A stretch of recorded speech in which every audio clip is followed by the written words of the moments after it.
So how does planning for your police exams really make such a difference? And what do I even mean when I say beat your police exams through planning? Well, to articulate this point, I'm going to go back in time before my police exams to my first series of exams, which was actually my Defence Force application, right? Because this is where I screwed it up and I didn't do well. Because when I applied for the military, I didn't get in. In fact, it took me 2 years to get in because after I failed, they said you can reapply in 24 months. So that sucked. But it also gave me a great lesson because I'd gone into those exams with the best of intentions and I really, had tried to study for the exams.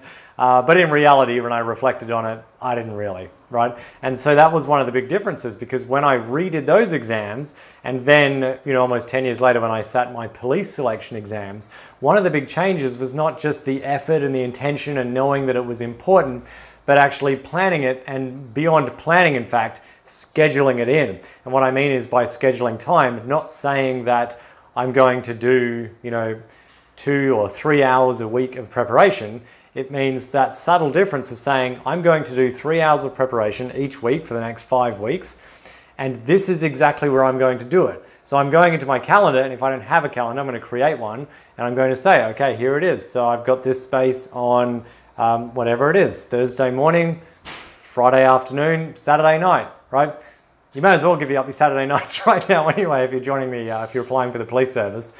But seriously, this is what it takes. You can't just say you're going to do more stuff. You need to actually schedule it in, and a lot of the time this means we have to take other stuff out. Because when we say we're going to do stuff and just fit it in around everything, then it doesn't happen. And when you schedule it, that's when this actually becomes a reality. And then before you know it, you're like 3-4 weeks in, you've done like 12 hours practice and you are streaks ahead of where you would have been if you just had what I started with of good intentions of just dabbling and getting better, right? So instead of just doing a bit here, a bit there, schedule it in and actually decide, okay, these are where I'm going to do my practice sessions. And even your first session of practice might be exactly, okay, what exactly do I need to sit down and practice? So that's the quick tip for today's efforts to really get you on track in your police application. If you found this video useful, subscribe under this video and you'll get plenty more tips from us on how to not just pass, but really beat those selection exams. When we say that, we actually mean get selected. I'm John Ashburton from Police Preparation Australia, and I look forward to seeing you in the next video.